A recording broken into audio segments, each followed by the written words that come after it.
We are now live, sir. Please go ahead. Thank you. Namaskar, good afternoon, and welcome everyone to another edition of our webinars in the series Illness to Wellness. We've been coming to you again and again with very interesting topics throughout these past 2 years when we've been, I would say, undergoing tremendous stressful times of the COVID, of the pandemic, and we've been bringing over to you the most important health related concerns, the questions which have been coming to your minds. We've been bringing you the answers, and the answers have been right from the best specialists, not only India and from the world. And continuing the same tradition, today we are going to touch upon a very important topic in this webinar, and that topic I think has been a bit underplayed, and its significance we are going to realize only in the times and years to come. And that topic is obesity and impact of COVID-19 pandemic. In fact, I would like to further it, and I would rather say that there has been a great and a very intricate interplay of obesity and COVID pandemic. And today we are going to learn about this from very eminent panelists and specialists that we have gathered for you. And the specialists are from very diverse field. We have surgeons, we have specialists in internal medicine, we have Ayurvedic doctors, and we have nutritionists. So we are going to learn from them. We are going to ask questions and get answers to your questions and queries from our eminent panel of specialists. To continue the session further, I would request Shri Anil Rajputji, who is the chairman of ASSOCHAM CSR Council. ASSOCHAM is a century-year-old organization which has been doing great efforts in spreading awareness about diseases, especially about chronic diseases amongst the community, amongst the country. They have organized so many webinars, seminars, and before the COVID period, they have been organizing contact programs in which people were being screened for diseases like diabetes, high blood pressure, chronic non-communicable disease, and people were being provided free treatment and guidance. So I would like to thank once again ASSOCHAM for organizing these events, and especially today's event. And I would once again invite and request Anil Rajput sir to officially start the webinar. So over to you. Thank you, Dr. Kestri. You've been long-standing friend of mine on these webinars, and I really appreciate your effort. So first of all, I'd like to thank you. It is my proud privilege today to welcome a very, very eminent set of doctors who have joined us today on this very, very critical issue that globe is facing, and India is also on the threshold of it, unless we all collectively take certain actions. I would like to first of all welcome Dr. Anshuman Kaushal, Senior Consultant, Head Unit 2 and Academic Coordinator, Department of General MI and Bariatric Surgery, Artemis Hospital, Gurgaon. Thank you for joining us today for this very important event. Dr. Vinita Tandon, Consultant Internal Medicines and Diabetologist, Pushpavati Singhania Hospital and Research Institute, New Delhi. Dr. Ritika Dua, Dietitian and Nutritionist, Dr. Rajesh Kesri, and Director, Total Care Control. I also have Dr. Sugita Mutreja, Ayurvedic doctor and nutritionist. Although I have not seen her in my frame so far, I'm sure she will be joining us soon. I would also like to take this opportunity to welcome all the participants who have joined us to this webinar on a very, very important topic, obesity and impact of COVID-19 pandemic, organized by ASSOCHAM under its Illness to Wellness program. The COVID-19 crisis is the biggest global challenge the world has faced in nearly a century. 2 years into the pandemic, the disease has spread at an unprecedented speed and the magnitude to become the greatest healthcare concern of the 21st century. Even with the implementation of major interventions to contain the spread of this virus, it has progressed worldwide, resulting in significant impact in all imaginable spheres of life. It is evidently clear that obesity, which is an abnormal or excessive fat accumulation, is one of the biggest comorbidities which places a person at a higher risk of COVID-19 complications. Recent studies emerging from multiple countries have shown that obesity weakens the immune system, thus making the individual susceptible to infectious disease. Further, it is also linked to several independent comorbidities, including diabetes, cardiovascular diseases, hypertension, fatty liver, and respiratory disease, making it a double-edged sword when the body needs to fight the virus.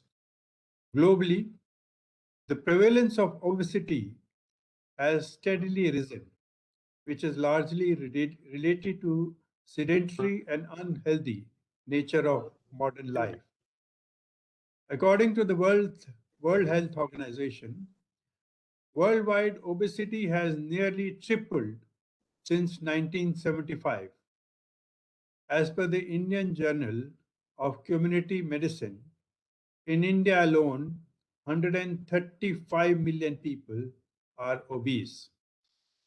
The National Center for Biotechnology Information also estimates that by the year 2030, 27.8% of worldwide obesity would be dictated by Indians, which would account for 5% of global population. This actually tells us the enormity of the cause and concern that we all need to have towards this issue. With obesity already a looming large health threat, the pandemic and the COVID included induced lockdown have presented a dangerous environment for the breeding of various habits such as unhealthy eating and sedentary lifestyle, contributing to obesity. Despite all odds, there are steps that one can be mindful of to avoid that extra weight gain and maintain a healthy BMI. Like many chronic conditions, obesity too is preventable with maintaining a healthy lifestyle, staying active, taking a balanced diet, getting adequate sleep, and so on. Undoubtedly, the COVID-19 pandemic has strongly brought forward the need to tackle this health disorder to lead a healthier and happier life. To discuss this more in detail, we are joined by the eminent personalities who have a deep and advanced understanding on this subject at hand. We look forward to hearing their expert views and recommended actions for mitigating this challenge. I would like to once again not only thank them and welcome them, and I would end my notes with a request that we need your continued guidance on this platform so that more and more people can get sensitized to this very, very critical topic in years to come. Thank you very much, and I wish this webinar a great success. Jai Hind. Back to you, Dr. Kesri. Thank you, sir. Thank you so much. Thank you so much for the nice introduction, sir. Now let us start our discussion. This is a very, very interesting topic, and this is a topic which we all have been dealing with, and we all see every day in our lives, in our families, and all around us. That is obesity. So, just to start with, to give us a better idea, because we would be using some words and terminology, Dr. Dr. Anshuman, may I ask you, how do we define obesity? What is obesity? How can one understand whether they're obese or not? Let's start with this, then we'll go over to our main topic. You're muted, sir. Would you please unmute yourself? Yeah. Can you hear me? Yes, sir, we can hear you now. Okay. So, to understand the definition of obesity, we have to consider the height of the individual as well as the weight. So, there is something known as a body mass index. So, there are certain categories which depends on your height and weight, whereby we calculate the body mass index of a person. So, the ideal body mass index should lie between 18.5 and 22.5. This is meant for Indian subcontinent, because it has been seen that we people are not able to handle the obesity as much as our Caucasian counterparts. So you calculate your weight and divide it by your height in meters square, and you get a number. This number should lie between 18.5 and 22.5. If it is above than 22.5 but less than 27.5, then you will be overweight. And if your BMI is above 27.5, then you will be labeled as obese. So if your BMI is more than 27.5, you have obesity.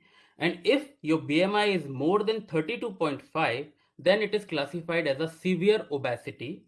Or if you have any other medical comorbid conditions like blood pressure, diabetes, as our chairperson rightly mentioned, then it is known as morbid obesity. Morbid, why?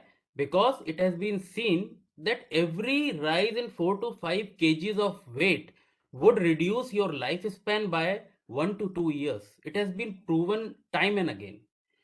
Also, I would like to mention here that if you take your height in centimeters and minus 100 from it, you will get your approximate ideal weight.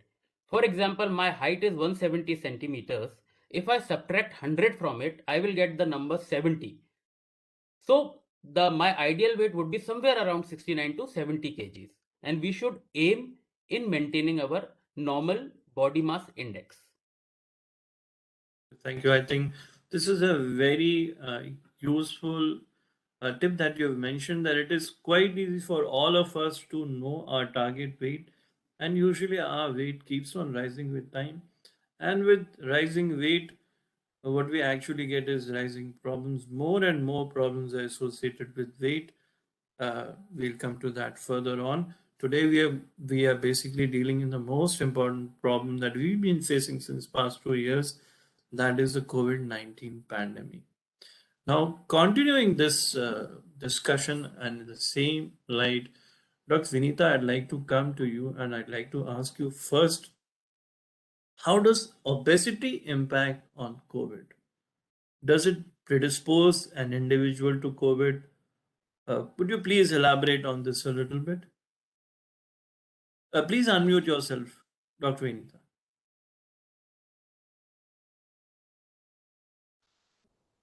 Dr. Rajesh, you asked Dr. Sugita or Dr. Vinita? Sorry, the name is a bit. Okay. So you have asked me or Dr. Vinita this question? Oh, no, I'm asking you. Thank you so much, Doctor. And your question is, does obesity had some impact on COVID? Yes, yes. Yes, definitely. If a person is obese and having a BMI more than 24.5, he is in the category of overweight, and as rightly said by Dr. Saab, and if he is like on the or more higher side, like BMI more than 30, then he is more prone to health problems faced during the COVID-19.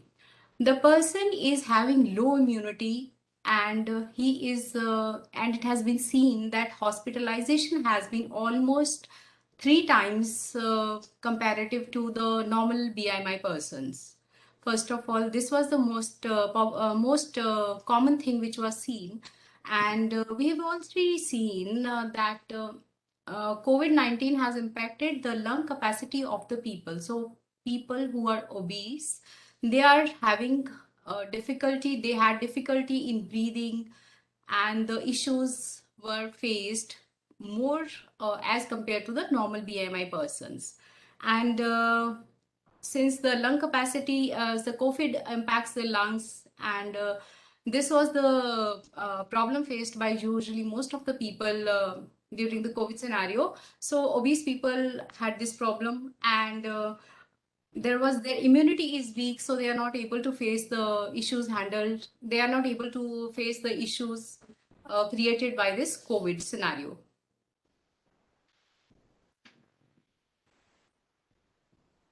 Thank you, ma'am. Thank you. Thank you. Dr. Vinita, are you there? I just Yeah, can't see you. I'm Yes. here. Hello. Yes, yes. Yeah. So, does it happen that immunity is somehow affected by obesity?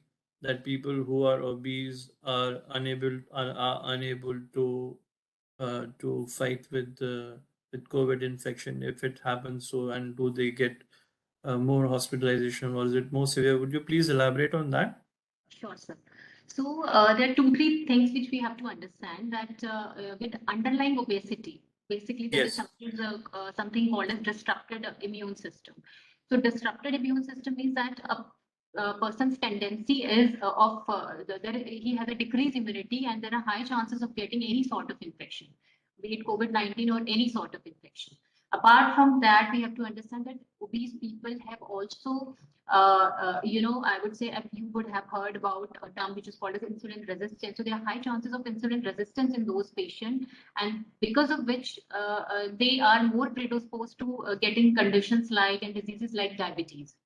So apart from that, there is a chronic inflammatory process which is going on in obese people. So overall, obese people are more prone to get any sort of infection, and especially COVID-19. So it has been observed in few studies.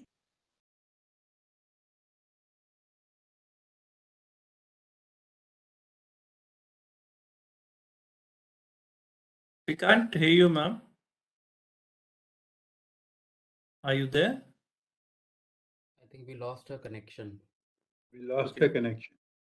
So, okay, that's fine. We'll continue when she joins. So Was- basically, she was yes, Am I she's back. audible? Yes, you are audible now, and we can see you also. Yeah.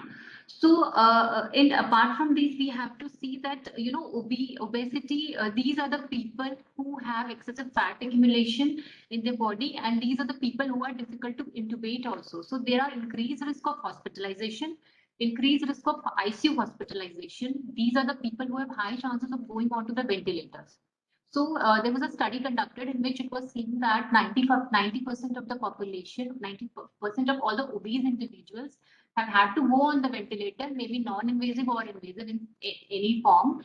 So it was because of their obesity, the underlying obesity. So also it has been seen that the mortality risk is very, very high with the obese people. Not only just obesity, obesity is linked to many other comorbidities because, as I said, obesity gives rise to insulin resistance, and then it is causing diabetes in those individuals. At the same time, other comorbidities like hypertension, like coronary artery diseases, like stroke. So the comorbidities along with obesity itself is a big panel which predisposes other patients to get infected easily and then further lead to complications. Thank you, ma'am. Thank you. for that information and for enlightening us. And Miss Ritika, are you there? She seems to not be there. Then I'd like to come back to you, Dr. Sugita. I was just reading that you are an Ayurvedic doctor. So, just out of curiosity, one thing comes to my mind. In the history of Ayurvedic medicine, do you come across any such pandemic which is in any way similar? I understand that at that time you didn't have any tests for viruses and bacteria, but the symptomatology and the way it has infected almost the whole country or the nation. Have you ever been taught about any such pandemics? Please unmute yourself. Bilkul, Dr. Rajesh, it is definitely there. We are definitely taught about this pandemics. This is called Janpad Udhvans. That is, the whole community has been erased. So this usually happens when there is a lot of cruelty done to the animals. So it is mentioned that it is because of the cruelty towards the nature, towards the animals done, has its repercussions. And those effects which are caused by this negativity around our nature has such effects that they causes Janpad Udvans. And the treatment which is usually suggested is that those persons who have done a lot of bad karmas, they will not survive even after the lot of treatment. We have already seen, we give a lot of treatment, as you must be seeing ki you are giving the same treatment to everybody, even if the person is obese or even if the person is normal. Some people survive and some don't. That is, it is because it is mentioned that this happens because of their karmas, and it will eventually happen. This is the thing which has been taught. Even if it is a good Vaidya is there, he will not be able to treat the person who has not done good in his life. That is the thing which has mentioned.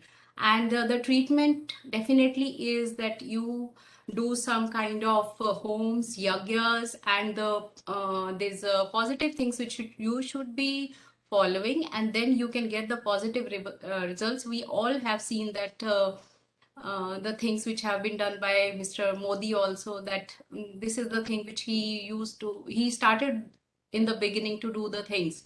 So this is definitely there in our Ayurvedic context, and we are definitely told about these things. We are told to treat symptomatically. There are many medicines which can be taken. The Ayurvedic things are there definitely, and they have definitely helped. We have already seen we have given simple basic things, and they have definitely helped a lot during this pandemic. Thank you so much. And actually, it is very interesting to know from you your mention about the cruelty to nature, because one of the reasons of spread of the MERS virus, the SARS-CoV viruses, and the COVID-19 viruses is that many of these viruses, or all of these viruses, not just many of these viruses, they're jumping on from animals which are the usual reservoirs where they live, survive, and they do not cause much damage to those animals. But they're jumping onto human beings which are not their natural reservoirs or not the natural biological environment in which they survive. It is just that because of certain mutations, they have started infecting human beings, individuals. And one of the reasons which have been elaborated is that because humans are destroying their natural habitats. These bats, which should have been living in the wild, suddenly they're coming close to the domesticated animals. This way, they are passing on these viruses to the domesticated animals, which are always in contact with the human beings. And so we become more and more prone to get infected with such viruses, such disease, in contact with which we should never have come right from the onset. Dr. Vinita, now coming on to COVID-19, and especially, I think we've lost contact with her. I request Dr. Anshuman to take this question. Now coming on to COVID-19 pandemic, now that it has the 2 years of lockdown literally that we've been living it, they have changed our lifestyle.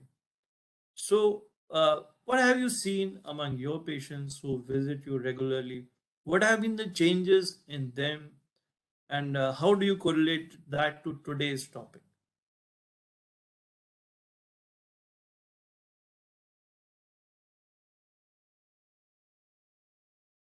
Any of you can answer if you yes, Sure. please take on. Definitely, Dr. Rajesh, there has been a massive shift in the preference of people after the lockdown. And in my opinion, we lost the discipline. Working from home, sitting for long periods.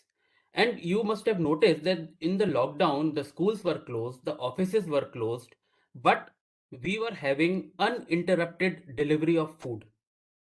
So whatever we wanted, we could have it. We even tried those food which we were never eating before because we have plenty of time. Many of us turned into cooks. At that time, we were trying experimenting with foods, right? And you see, if we see from the evolutionary perspective, there has always been a period of feast famine, what I call it as a feast famine cycle. In the animal kingdom, all the animals follow this. They eat and they fight to get food. Food doesn't come easy.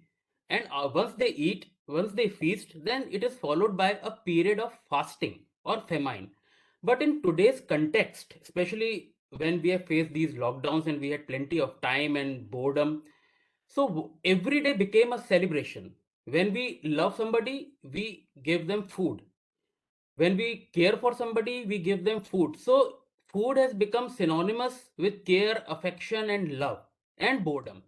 And also very important is that our children's nowadays their morning starts with junk food. We give them, if you see the content, if you see the packets of the food, and if you see the sugar content in them, you will be horrified.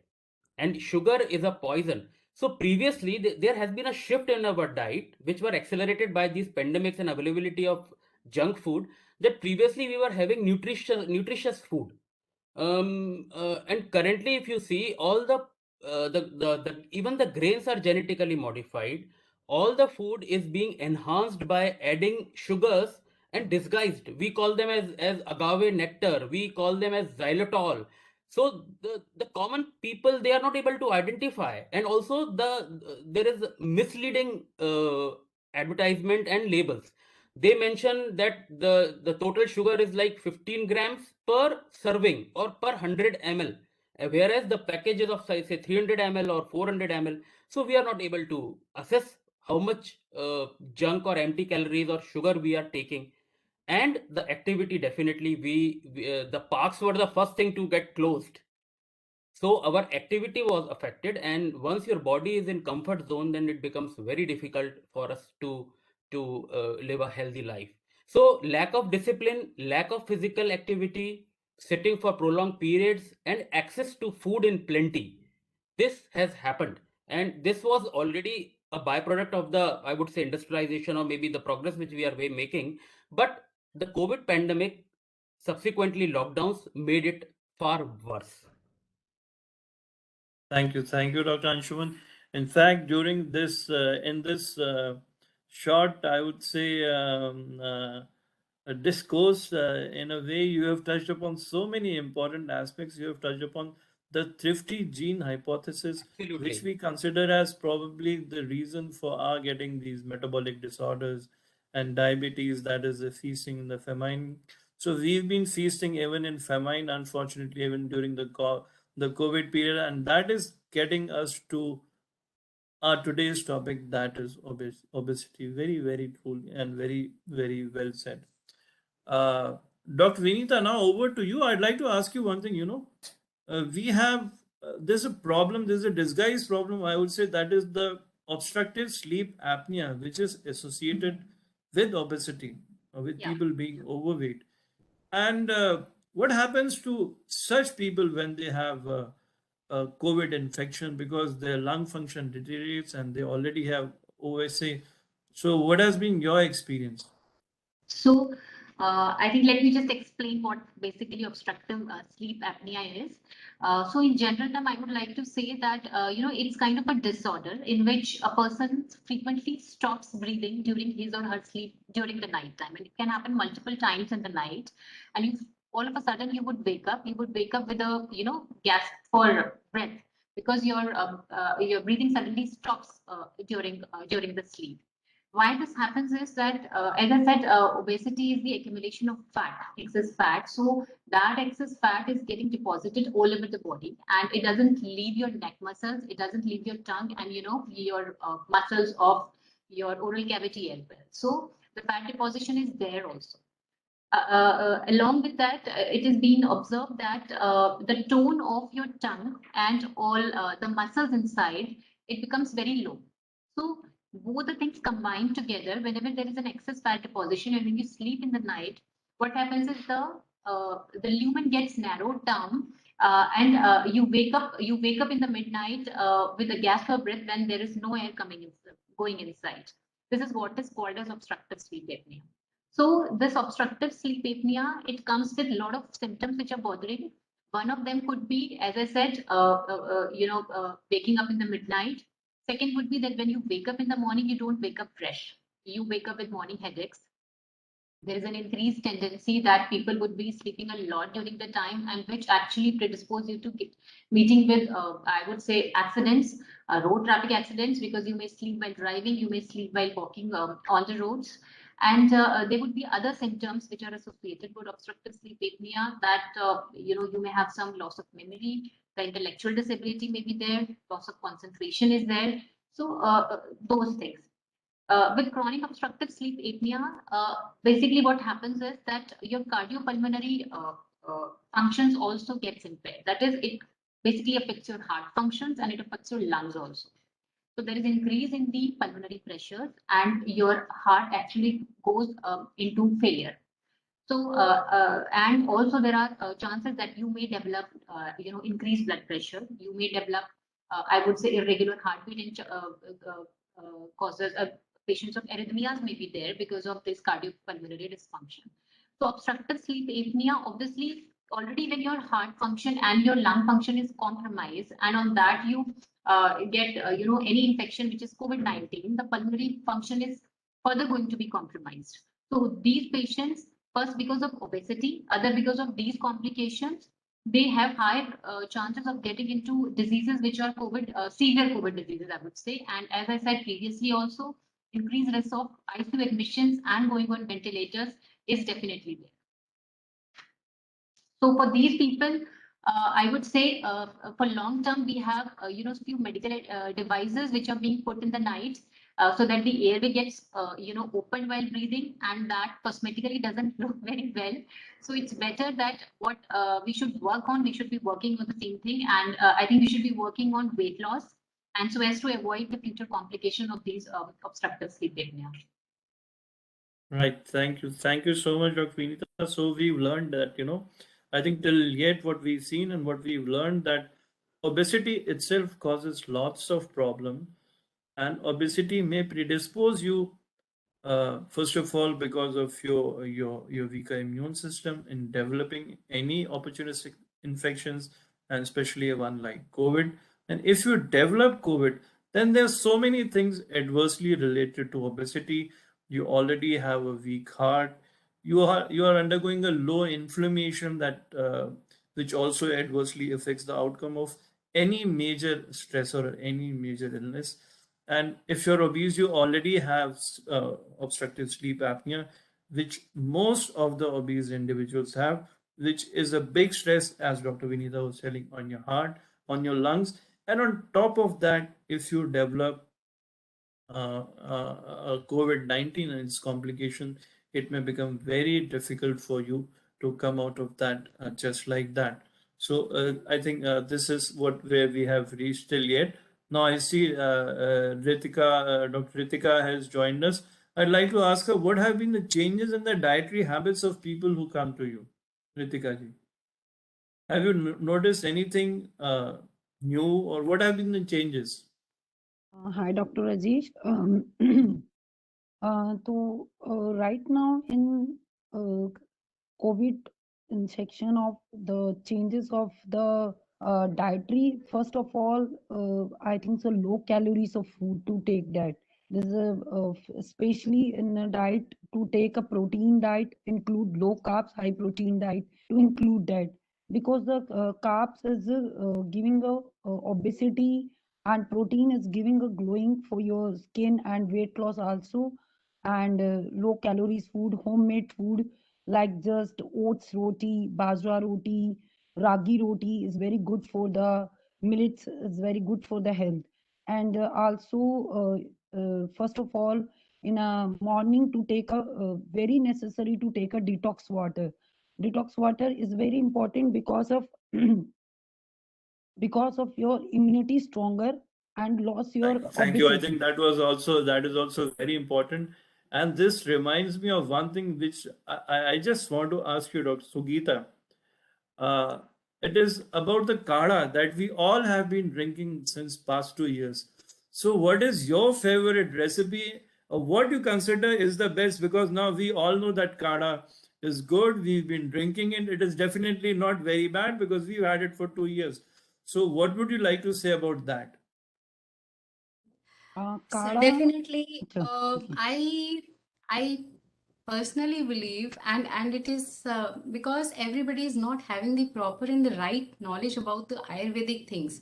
Ayurveda beautifully describes three types of people. Since we are on this platform and nobody is from Ayurveda, I would like to share a few enlighten the thing about what Ayurveda believes, what are our principles. So Ayurveda believes there are three body types: air, Vat, and Pitta is the fire people, and Kapha are the water people. Air people, the Vat people, they are usually people who are leaner or the lankier side, on the leaner or the lankier. They will not gain weight very easily. All of you must have seen हमारे आसपास में भी there are many people who are eating a lot of food and still they are very thin. What is this thing? So, and there are some people who eat very less, but they gain a lot of weight. So, Ayurveda put the people in three categories. First is Vata, second is the Pitta, and third is the Kapha types. So, all the medicines which we are taught and which we practice is meant for a typical body type. We all cannot take all the same kadas. This is totally wrong what we are doing. So there are certainly some safer things which balances the Vat or the Pit Kapha.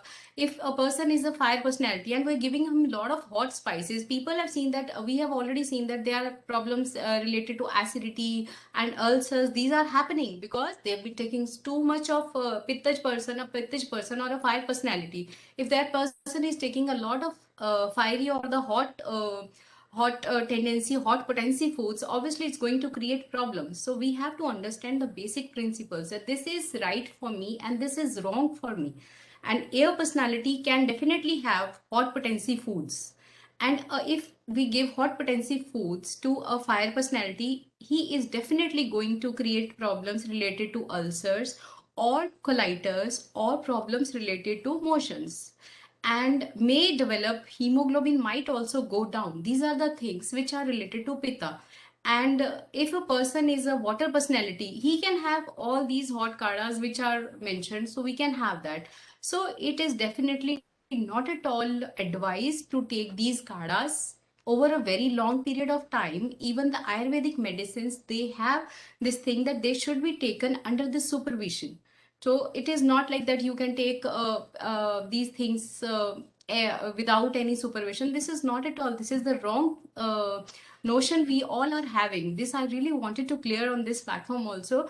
Ki you should always take the guidance. I am a air personality, and if I take even in our food also, if I am an air personality and I am taking the foods which imbalance the air, maybe gobi, rajma, these are things which have arid potencies. So they will create the problems related to air body type. So might have body pains, might have neural pains, might have migraines, might have body pains. And if we cut down these things I see in my practice. There are many people, it is advised that take a lot of salad. But I have clients, I have seen many people who is an air personality taking a lot of salads and coming to me with a problem of constipation. What do? I immediately stop the salads. Please stop salads because they will create more of the imbalance. Your motion, your movements will be stopped because air is the thing which creates motion in our body. So air gets imbalanced and it is going to stop all the things, all the movements in the body. So first of all, when I stop the salads and put the person on the hot soups, hot liquids, cooked vegetables, definitely there is a lot of improvement.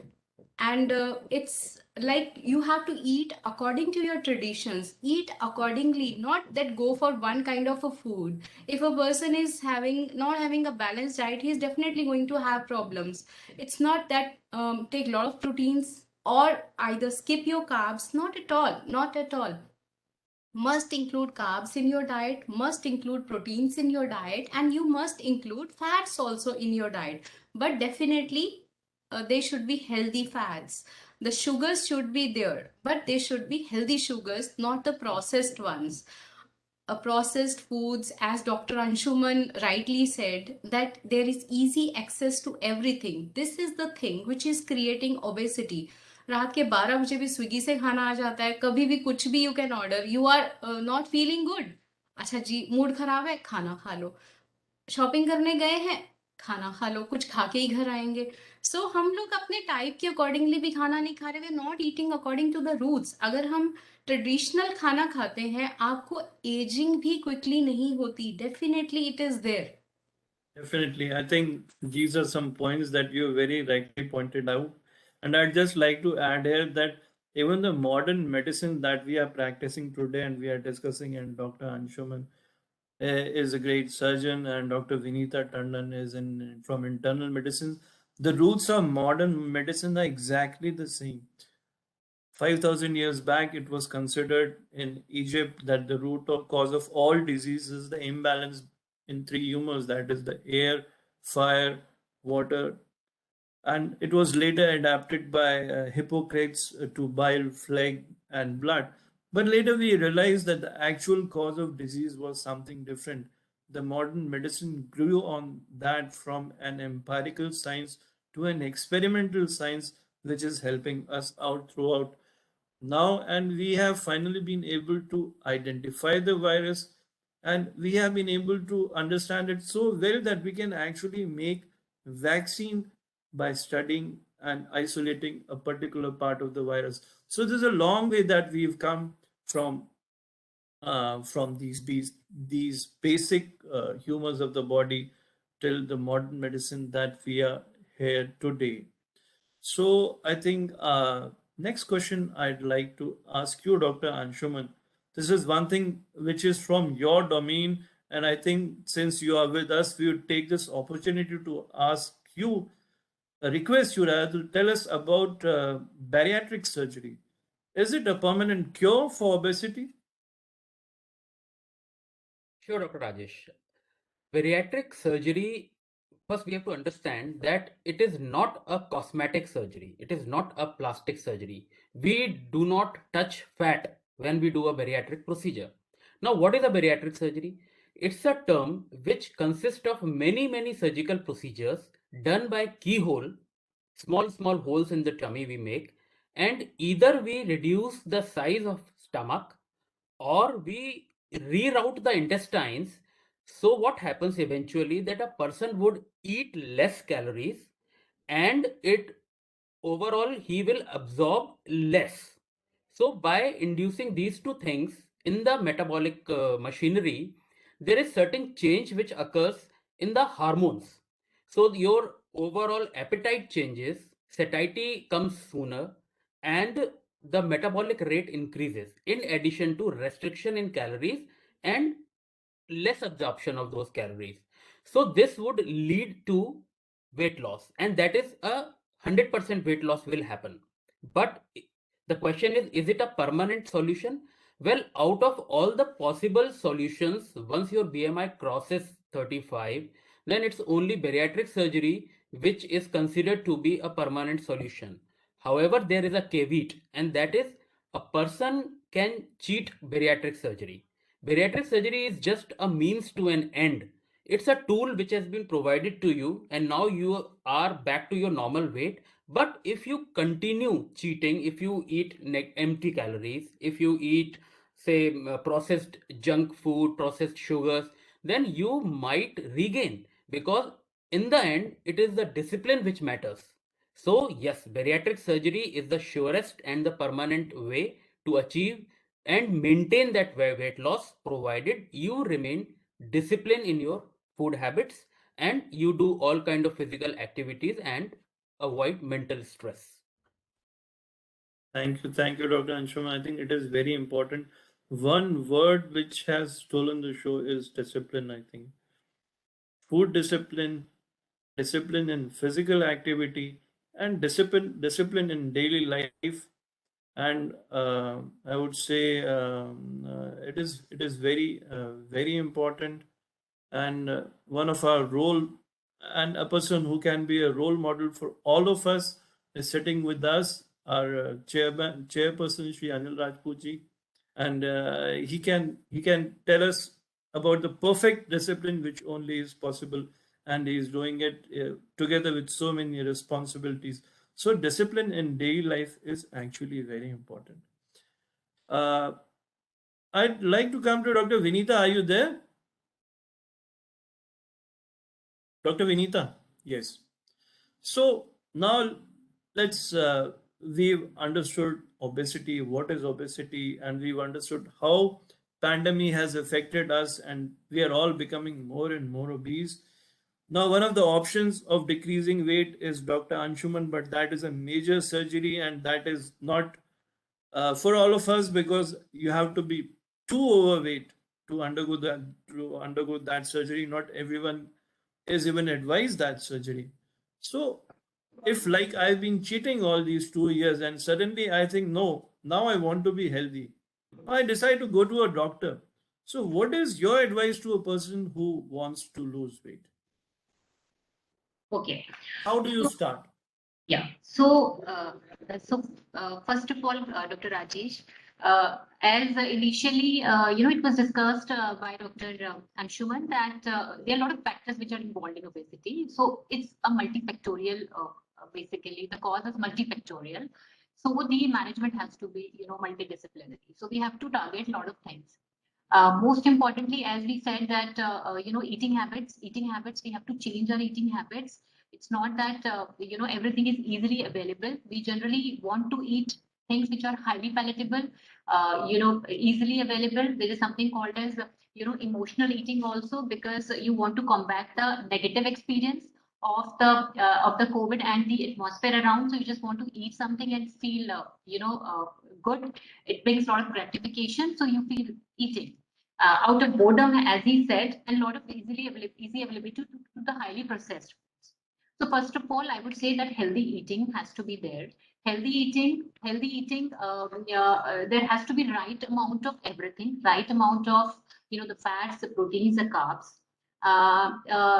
Recommendation is to increase the fiber intake in your diet. Fiber has a lot of advantages. I would say fiber decreases your cholesterol level.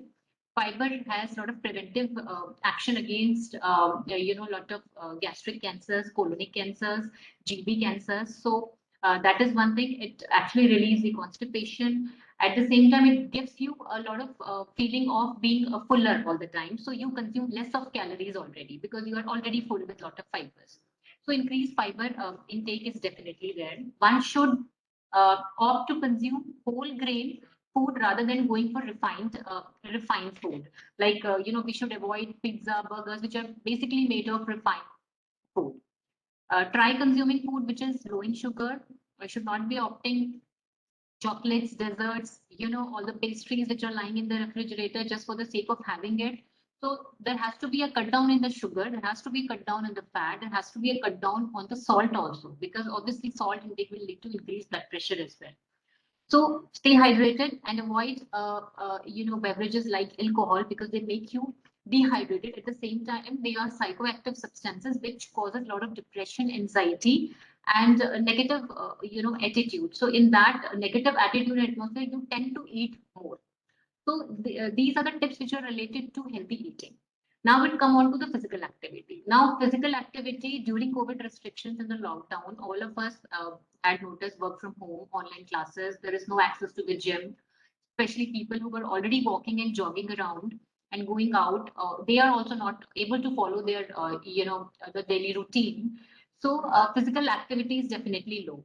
But the recommendation is that one should actually do moderate intensity of exercise, which is around 150 minutes per week. So it should be 30 minutes a day for at least 5 days, and then 2 days should be muscle strengthening exercises. Or rigorous intensity exercises, which should be 75 minutes per week. So total of 5 days, which is okay, and two days of strengthening exercises. Now, because we don't have access to the gym, we should not feel that, because the gyms are not open, so we cannot conduct these, we cannot perform these exercises at all. We can do them at home also. There are a few tips which are required. First of all, I think we should be involved in more of physical activity. Like if we are, talking to somebody on the phone, it's better we move around in the house and talk rather than sitting and sleeping. If we are performing some, taking some online classes, we are having some desk jobs, it's better to make an arrangement in the house so that we are able to stand up for for long hours, and then we are able to attend our meetings and all. It is recommended that every 30 minutes one should get up from their sitting or lying position to take a walk around. So which is in itself is a good exercise. Moderate intensity exercises will include walking, jogging, I would say brisk walking, which you can do at home also. If you have a treadmill, that is perfectly fine, or you can perform normal household chores, which would be equivalent to that. You may, join some dance classes, which would obviously consume some energy. In other exercises, you may join some swimming or, maybe some, I would say, jogging in the house itself. So physical activity is very, very important. Here, I would want to highlight one thing, that we should not undermine stress, as stress is very, very important factor in causing obesity, because stress basically works at two levels. It works at a biological level, because whenever there is a stress, there is increase in the stress hormones in the body, and which again further lead to increase in the weight. Secondly, because of the behavioral patterns, because we are stressed, we are more attracted towards having something which gives us pleasure. So both the ways. So addressing stress in the form of meditation, or connecting with people on phone or videos, is going to really help. So these are the things which are most important in basically addressing obesity. Thank you, Dr. Vinita. I think that was very interesting, and you pointed out very important facts, and you've given very important tips about both these aspects. In losing weight, I think one very important aspect is diet, and the other important aspect is physical activity. But I think one thing which we all should understand is that if you set on to lose weight, the first and the foremost thing that you have to do is modify your diet. Losing weight is not about not eating at all. It is about eating, and I think later on Dr. Sugita is going to enlighten us on eating. And in fact, eating to your heart's fill, you don't even have to be hungry, but eating the right things which will eventually lead to weight loss. And then you can add on exercises gradually, as your doctor would mention. But for all of us, for all healthy individuals, to maintain a good health, a good balanced diet, and a physically active lifestyle, just as Dr. Vinita was telling us. And she so rightly mentioned that don't sit for prolonged periods, and even a walk in your house can be a very good physical activity. Now, I would request Shri Anil Rajputji, our chairperson, to add something about discipline in life, the importance of discipline, because everything that we are discussing now is all tied to discipline. Without that, it just doesn't work. So, would you would you say a few words about this? Thank you very much, Dr. Kesri. I am hardly a competent person to make any comments. on such an technical and intricate subject as I can hear. Allopathy has a different set of philosophy and idea. Ayurvedic has got something very different. But I can only share my personal experience and how it can help people. See, there are 2, 3 critical things which everybody has already mentioned. That one is having a routine, whether pandemic or no pandemic, we must have a routine. People must get up at the same time, sleep at the same time. And when you get up, as somebody has mentioned, that you need to hydrate yourself. So you should drink water when you get up in the morning. So you hydrate yourself, and thereafter you must have a walk. I have been walking for about an hour or so every morning after I get up. Then immediately after my walk, I have tea. And then there is a fixed time for my breakfast. Every day I have my breakfast at the same time.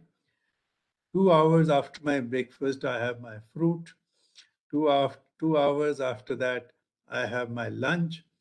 And 2 hours after that, I again have a fruit break. And then in the evening, I have my evening tea. And generally, everything is fixed, what I have. And then I have my dinner is also generally between 8 and 8:30. And I thereafter watch some television, and thereafter I go off to sleep. I would not say that I don't drink at all. But at the same time, I don't drink every day.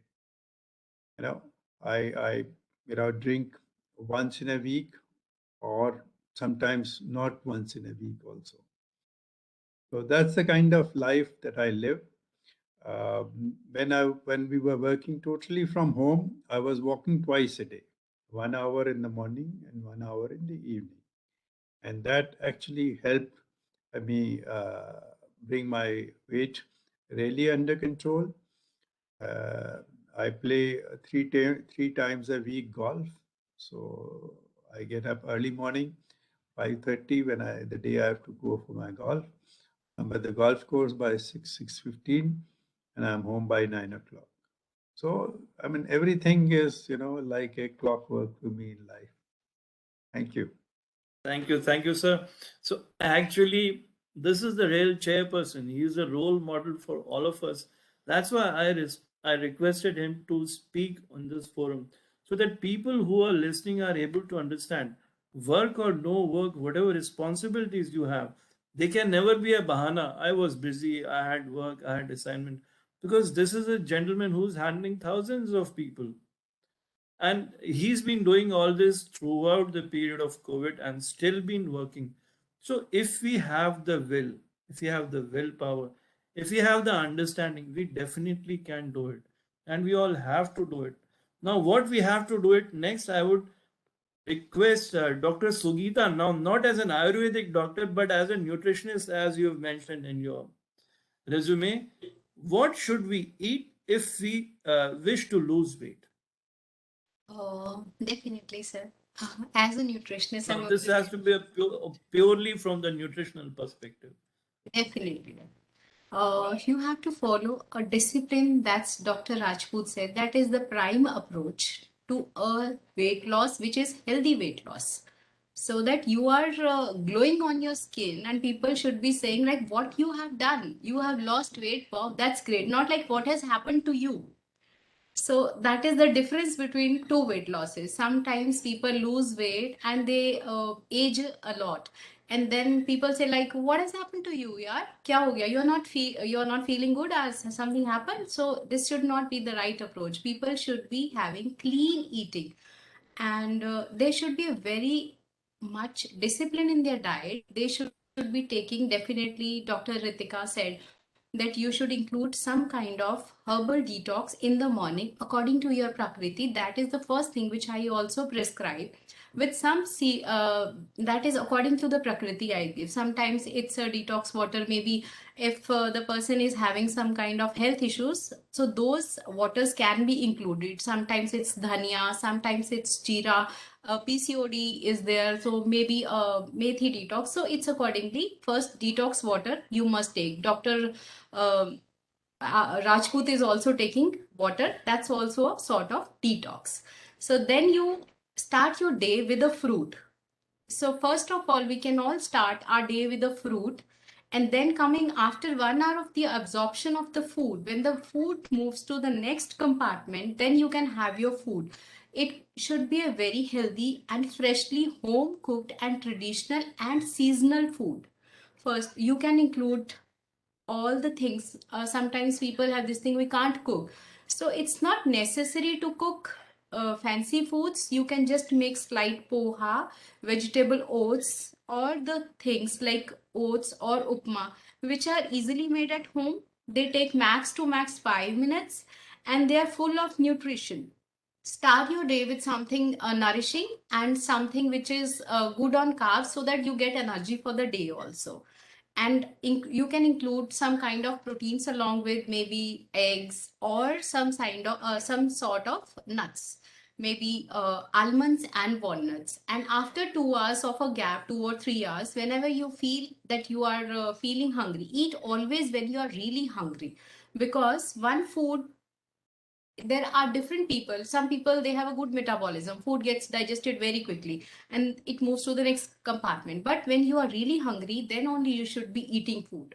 Over a period of time, we can develop the healthy habits. Then you can have your fruit, or you can have a detox drink, maybe a vegetable juice or coconut water. Then you can, after 2 hours, then you when the sun is at its peak, and that is lunchtime, so you, at that time, your metabolism is maximum. So at that time, your, again, I would say ki pitta is at the max. So digestion is maximum. So eat heavy meal at that time. You can have your meals at that time, a proper healthy meal, dal, chawal, sabji, or you can have some kind of a season ke accordingly. You can have like winters, you can include jawar and bajra, and in winters and in summers, you can include barley, that is jaw ka atta. So that will definitely going to help in controlling weight. And barley is very good too for diabetics also.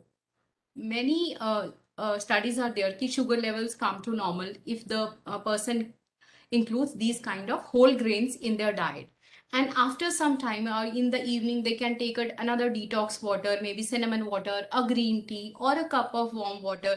Or accordingly, as if a person is having high BP, can include Rudraksh water in the diet.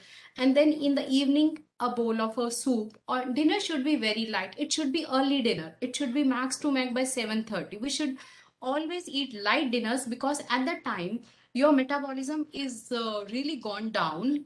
And then you can have something light, maybe sort of porridge, dalia, or some khichdis, or some upmas, or sada chapati and vegetables. But the food should be home cooked, preferably home cooked, and it should be traditional food, or it should be a light food.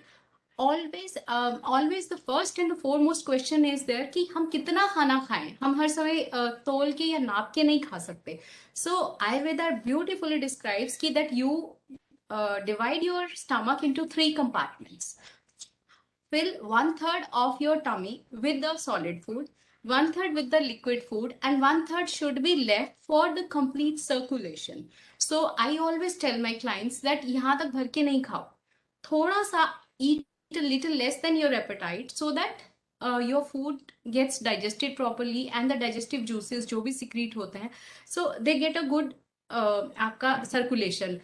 Like doctor Anshuman bariatric surgery specialist हैं हम लोग. मैं हमेशा अपने client से कहती हूँ कि do your bariatric surgery yourself. If we are not using anything, तो आपके स्टमक के जो पाउचेस हैं वो डेफिनेटली कम होना शुरू हो जाते हैं. अगर आप ओवर ईट करते हैं तो वो they will open up and you will be more hungry. मेरे को 2 चपाती से ही टमी भर जाता है, and some people might feel कि यार 4 से भी पेट नहीं भरता है. So over a period of time, if you develop this habit of eating a little less than your appetite, your stomach will obviously shrink. This is a mechanism, we all know that principle of non usage. अगर इतना over use नहीं करेंगे तो definitely आपके stomach का size shrink होना शुरू हो जाता है। And over, I also see in my practice also, people come to me 5 to 6 chapatis we eat. I said okay fine, go ahead, लेकिन इस टाइम पे खा लेना। After maybe in a month or so they start saying कि we don't feel like eating more than 3. I said this is your personal bariatric surgery you have done with your brain. So that is the thing we can do. And one more aspect for weight loss is that always go to bed at a proper time. Sleep का topic हम सब definitely कर रहे थे, लेकिन this is very important for a weight loss journey. If you are awake, you will not lose weight. If you are awake for a longer period, try to sleep at a proper time. Because first of all, मैं हंसी में भी बोल देती हूँ कि हर रात को जागे हो तो obviously खाते ही रहोगे. फर्स्ट ऑफ ऑल ये रहता है ना। And secondly, if you are sleeping at the time, obviously आपके बॉडी का मैकेनिज्म है वो रिपेयर करता है। We can rest if we are sleeping any time of the day, but the mechanism of the repair happens when we are sleeping at the night. So around 9 p.m. to 4 a.m. is the right time for the sleep.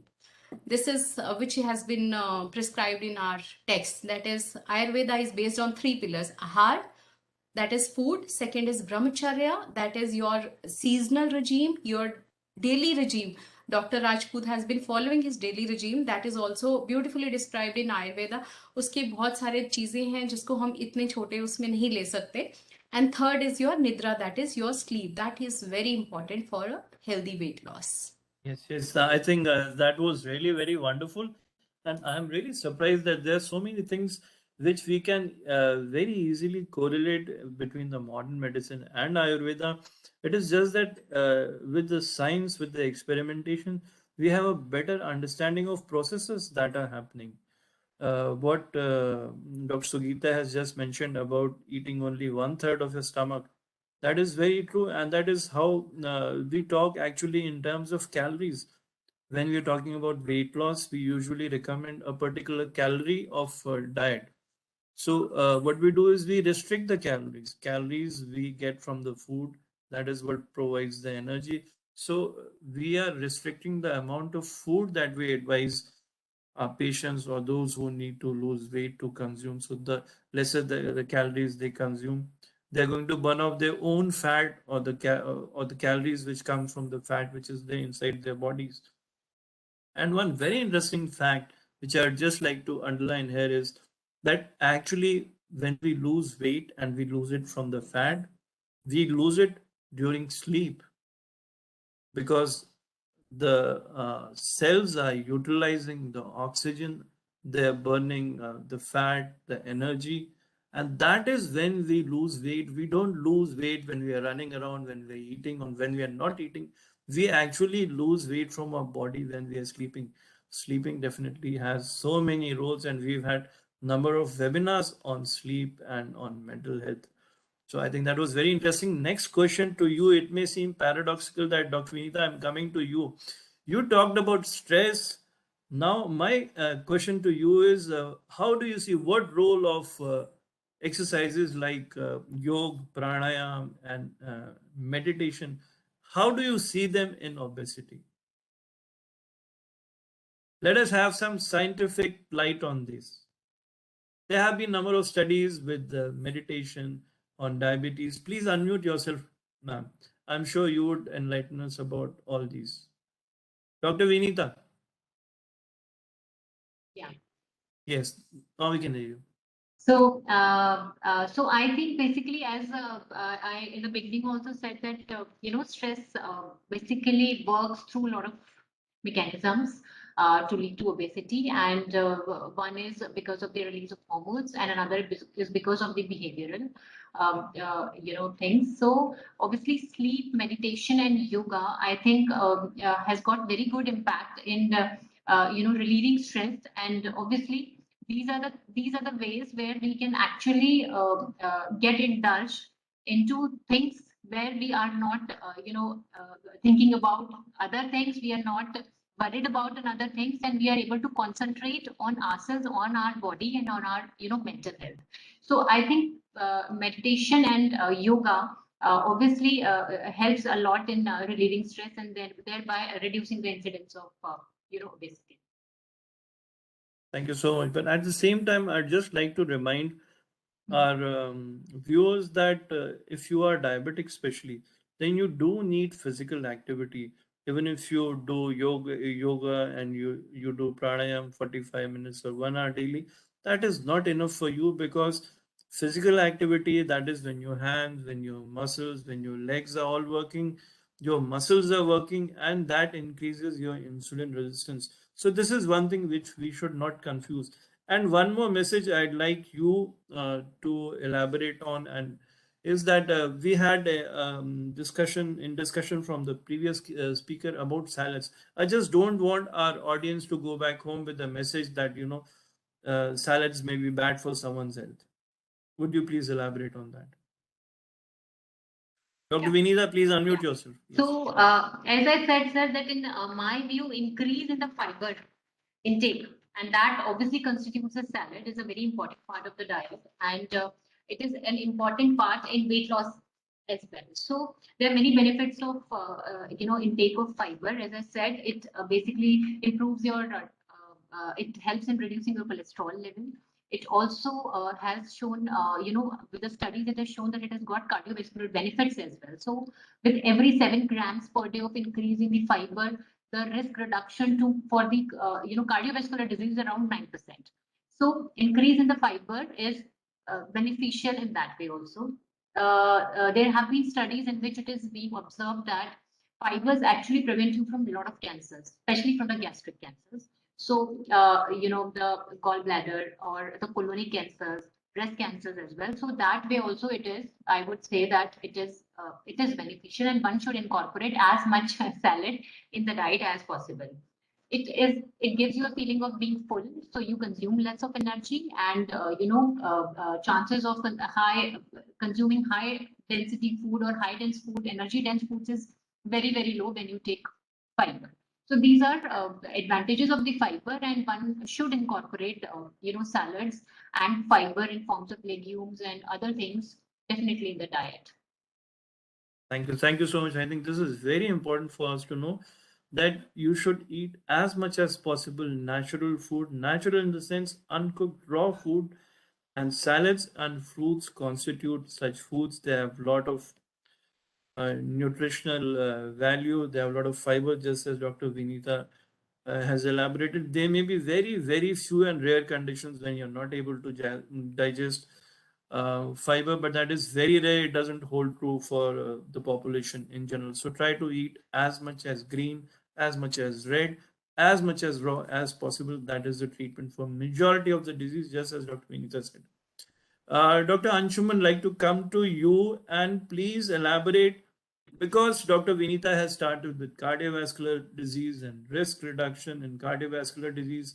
Does bariatric surgery somehow positively affect the outcome of cardiovascular disease? Does it decrease cardiovascular disease and diabetes? Please elaborate on both of these.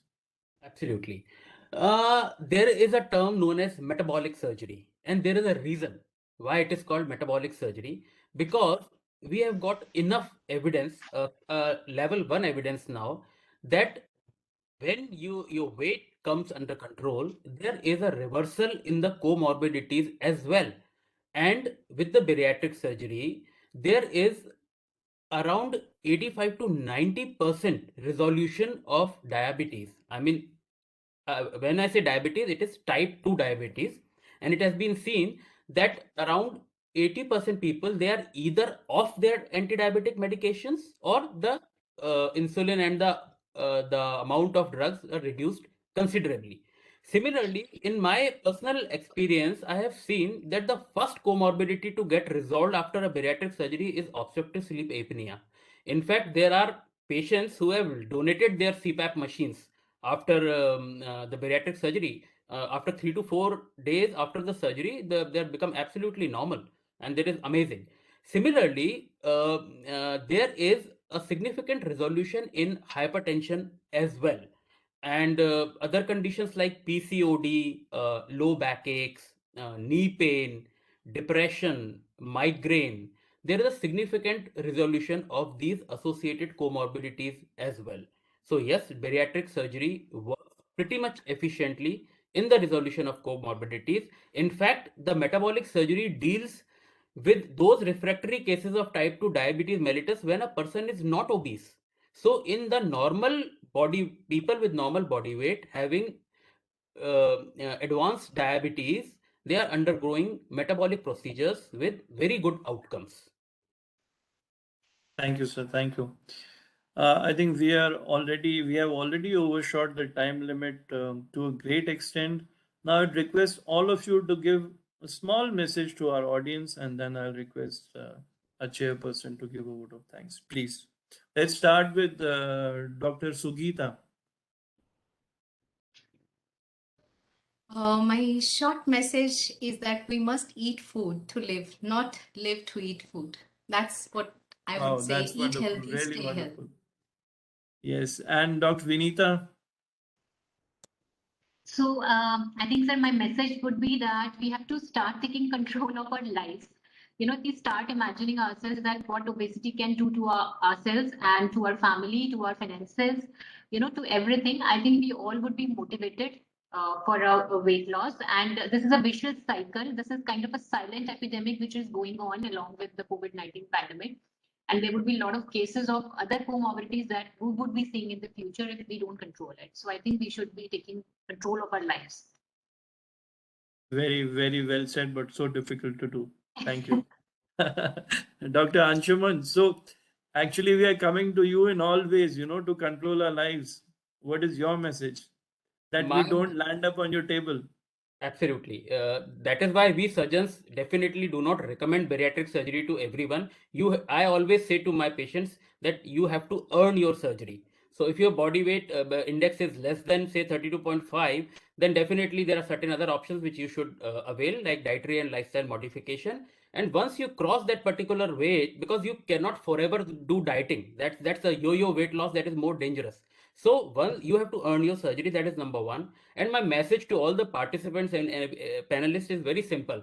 Go sit with your family. Start with your family. Teach your children the beauty of mindful eating. You become what you eat. And it's the dose which makes the poison. So once we teach our children, once we become role model for them, and once we take the family as a whole, why not discuss calories and food with your family? Why not watch those channels? We've got plenty of information all around. So if we make it a part of our life, we sit on dining table together, make certain rules, then definitely it's going to help our future generation, and we can change things. Definitely wonderful. I think one of the most important things is to start sitting on the dining table together. Probably many of us are just not able to do that also. Thank you so much, everyone. It's been really wonderful to be with you. Now I'd request Shri Anil Rajput ji, sir, to give a vote of thanks, sir, and conclude. Sir, unmute yourself, sir. We have Ritika Duaji also. Hello? Just can't see her anyway. Okay. Thank you, Dr. Kesri.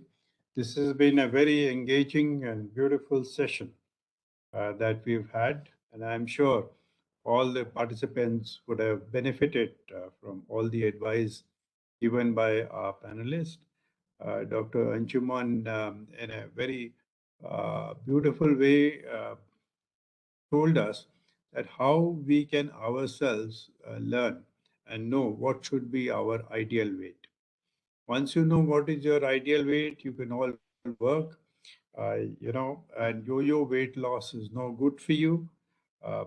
Unfortunately, in times like these, as he mentioned very nicely, that food is synonymous with love, affection, and care.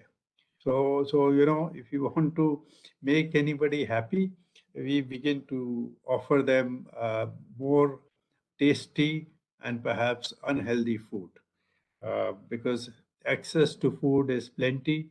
Swiggy, Zomato are all there to deliver you whatever you need.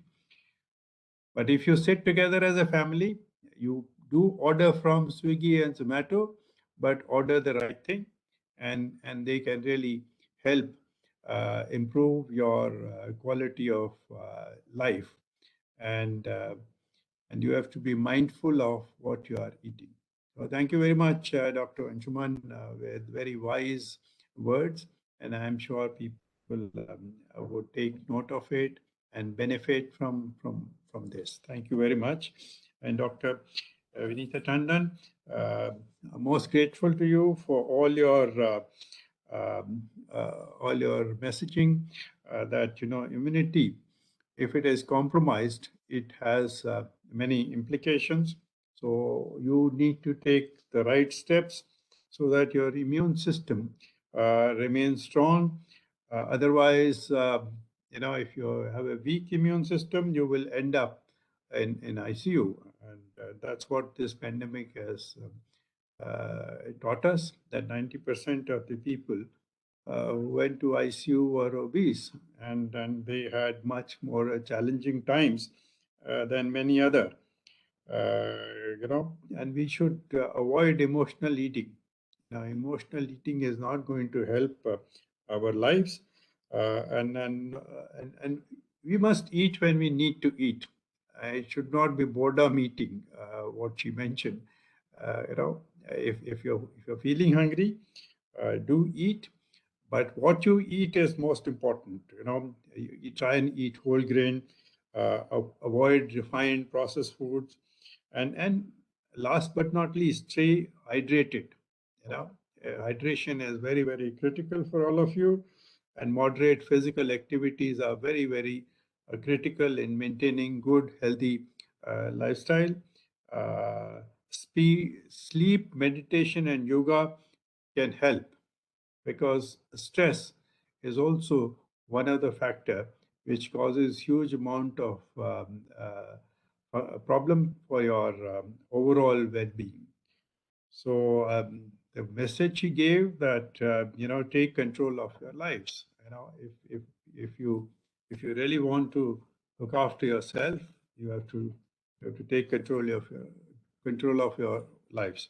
Thank you very much, Dr. Tandon, for coming and sharing your thoughts with us and spending your giving us your valuable time. Dr. Sangeeta Mutreja gave us all the wisdom that is there in our Vedas and in our scriptures, that we have not kept up with, and give us some very simple ways to how you can keep your mind and body healthy. But she gave a very important message that you should always consult your doctor. Don't become your own doctor, because each person's body behaves differently, and it has a different impact on your metabolism. So therefore, if you have a problem, go back to the doctor, take his advice, so that he gives you the right kind of prescription, so that you remain healthy and happy for a much longer period of time. And most important point she made was that don't overfill your stomach. Keep some space in your stomach. 1/3, 1/3, 1/3 mantra, and I'm sure people would have taken due note of that. And the three things that she mentioned was ahar, brahmacharya, and nidra are something that people have to keep in mind. And you should eat to live and not live to eat. Thank you very much, Dr. Mutreja, for coming and sharing your insight. And we are grateful to you from ASSOCHAM for this. And last but not least, Dr. Kesri, you have been my partner for many, many webinars, and you have conducted this session and kept it very, very live, entertaining, and people were glued to this. Although Dr. Ritika Dua is not there, she also made certain very pertinent points that you should have protein-rich diet, low-carb diet, you should have low-cal, and detox with water. So I'm sure people have benefited from her interventions. So I'd like to thank ASSOCHAM for getting all of us together and sharing our thoughts with all those who joined us today in the afternoon. Thank you very much and most grateful. Thank you. Namaskar.